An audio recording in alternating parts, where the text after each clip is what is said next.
Thank you, Mr. President, and thank you, Special Envoy Pedersen and Undersecretary General Fletcher, for your briefings. As we have made clear, the United States supports a Syrian-led and Syrian-owned political process in the spirit of UN Security Council Resolution 2254. This process should result in an inclusive and representative government that fully respects the human rights and fundamental freedoms of all Syrians, including women and Syria's diverse communities. The transition process and resulting Syrian government must also ensure that any elements of a remaining chemical weapons program are identified, secured, and safely destroyed under international verification. We are encouraged by the cooperation to date and call for the continued commitment of relevant actors in Syria to work with the Organization for the Prohibition of Chemical Weapons, OPCW, the United Nations, and other state and non-state partners to chart a course for the complete and verifiable elimination of any remaining elements of a chemical weapons program. We emphasize the importance of identifying Syrian points of contact to work with the OPCW to set this plan in motion and to provide the security and safety guarantees for OPCW personnel to conduct their verification work. It is also vital for actors in Syria to allow access for UN entities, other international organizations, and civil society to secure documentation, safeguard mass graves and prisons, and assist released detainees and the family of those whose whereabouts remain unknown.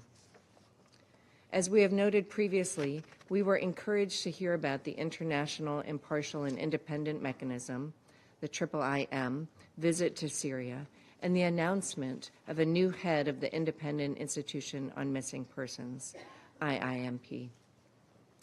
We urge interim entities to work closely with these institutions and civil society partners.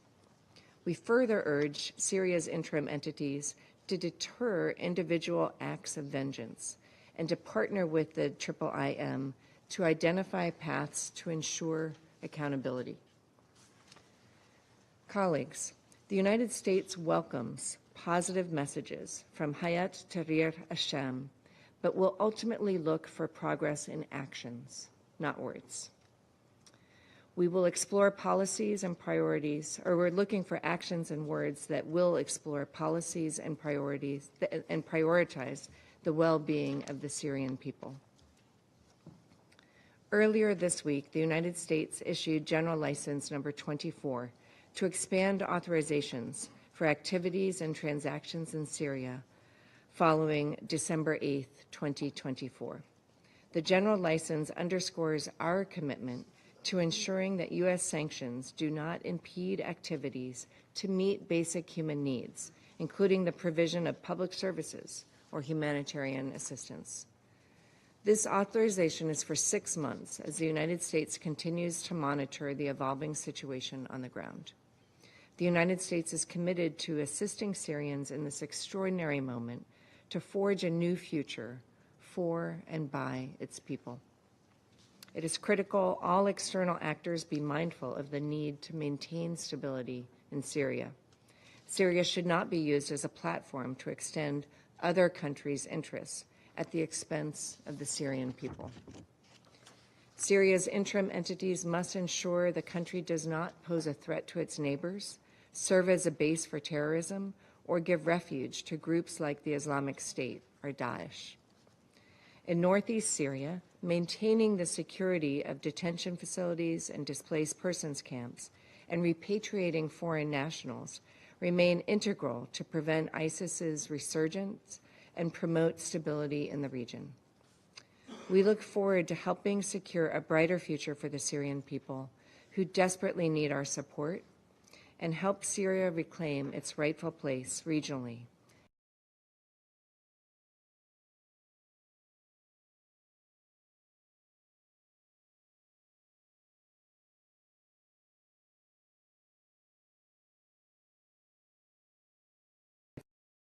Federation. Mr. President, We thank Special Envoy Pedersen and the head of OCHA, Tom Fletcher, for their briefings on the situation in the Syrian Arab Republic, the developments in which are being closely followed by the entire international community. Our friends, the brotherly Syrian people that we have always and will continue to provide support, are going through a new stage in their history. For the time being, it's hard to clearly assess the processes taking place on the territory of Syria. Often they are extremely contradictory in nature. We have not yet seen the resumption of the work of key state institutions and vitally important companies. It is not clear how the inclusive nature of the authorities of the future Syria will be ensured, the need for which we are all declaring. There is a fairly high risk of the intensification of hostilities that have encompassed many regions of the country, in particular Aleppo, Deir ez-Zor, Homs and Quneitra. There are also ongoing clashes in the north and the area beyond the Euphrates. In other words, Syria has more than enough problems, and their severity should in no case be underestimated. We would in particular like to point to the direct threat to the territorial integrity of Syria borne by the unlawful actions of Israel, which is carrying out a policy of fait accompli on the occupied Golan Heights, and 500 square kilometers of Syrian land have already been seized. The actions of Israel are a gross violation of international legal decisions, including the many decisions of the Security Council and the General Assembly. We call upon colleagues on the Security Council and also the representatives of the Secretariat of the World Organization to give an honest assessment of events. Mr. President, in these circumstances, Syria continues to face a dire humanitarian crisis that we have heard about today from the head of OCHA. Millions of citizens of this long-suffering country continue to experience serious food shortages and a lack of necessary medical care.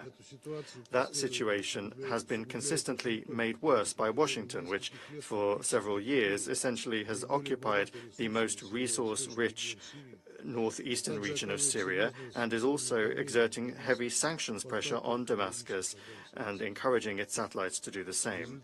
As a result, the Syrian economy is under extreme pressure and is not able to cope with the challenges facing the country. Against this extremely worrying backdrop, international humanitarian agencies that have been deprived of their main partners from the Syrian Red Crescent have been forced to start the provision of assistance literally from scratch.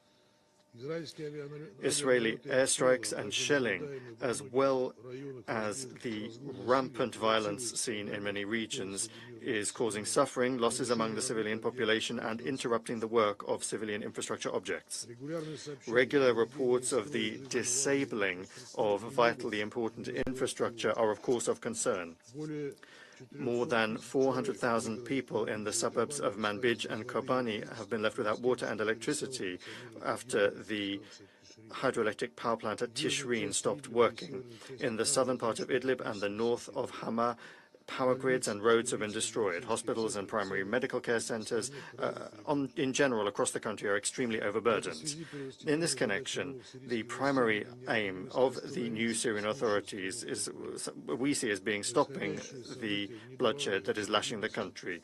The events are not adding to stability, and the past month has forced hundreds of thousands of ordinary Syrians to leave their homes. The conditions that those people are in remain extremely serious. Many of them have been deprived of access to clean water, sanitary conditions, and basic hygiene products. That situation must fundamentally change for the better as soon as possible, and that is something that the overwhelming majority of residents of Syria are in favor of. Mr. President, we all understand that the new authorities need to go a long way in order to rectify the dire socioeconomic situation and establish effectively functioning state organs. And of course, in order to do that, they need the support of the international community. That, in our view, should be the focus of the efforts of the UN Security Council. Without outside support based on the principles of humanity and impartiality, Syrians simply will not be able to withstand the tests that they have faced. It's extremely important that assistance is provided to all Syrians in all parts of the country without politicization, discrimination, or preconditions. We regret that donors are not keeping their pledges, and the humanitarian plan for 2024 is financed only at a third. This is despite the significant increase in the already vast needs. They're also not easing illegal unilateral sanctions that are worsening the suffering of the civilian population. It's also important to understand that the Syrian events did not take place in a vacuum. They took place against the backdrop of the ongoing unprecedented escalation of violence in the region that began from Gaza and extended to the West Bank, Lebanon, Syria, and Yemen. The extremely dangerous, provocative rhetoric against Tehran is also not abating. In our view, particular responsibility is borne here by the USA, which has blocked all decisions for a ceasefire in Gaza so as not to prevent West Jerusalem from continuing its military operation there. We regret that, because of Washington, the Council has still not been able to fulfill its direct mandate for the maintenance of peace and security. Mr. President, we all also understand very well that Syria will not have a worthy future unless there is a resilient political process. In these circumstances, the key provisions of the Fundamental Security Council Resolution 2254 on the political transition remain fully relevant, as well as the inclusive nature of the political process. Of continued relevance are the demands in the resolution to respect the sovereignty, independence, unity, and territorial integrity of Syria. Impinging upon those foundations or attempts to replace them are unacceptable and could have irreversible consequences for the future of this country. We are convinced that Syrians and Syrians alone, through an inclusive national dialogue, must determine the future of their country, and we call upon all responsible members of the international community to strictly adhere to this approach and to provide the people of Syria all the assistance they need. At the same time, it is unacceptable for there to be any competition among the key external players and neighbors of Syria, the advancing of self-serving agendas or geopolitical interests in the Syrian arena. In this context, we support the efforts of Special Envoy Pedersen for nationwide de-escalation, the resumption of the political process with UN mediation, and the convening of an international conference on Syria with a broad range of participants. Unless all of these approaches are consolidated, the building of a new Syria will be doomed to fail. We very much hope that the Special Envoy will be able to ensure a worthy role in the Syrian settlement for the UN. That would be in line with the long-term interests of this country, the Middle East, and the entire international community. Russia stands ready to participate in those efforts for the sake of the Syrian people and its neighbors. We intend in particular to continue to provide the Syrian people with all sorts of assistance, including through specialized international agencies, through the supply of humanitarian assistance, the reconstruction of social infrastructure objects destroyed during the conflict, and the creation of a material basis for the return of Syrian refugees and internally displaced persons. Thank you.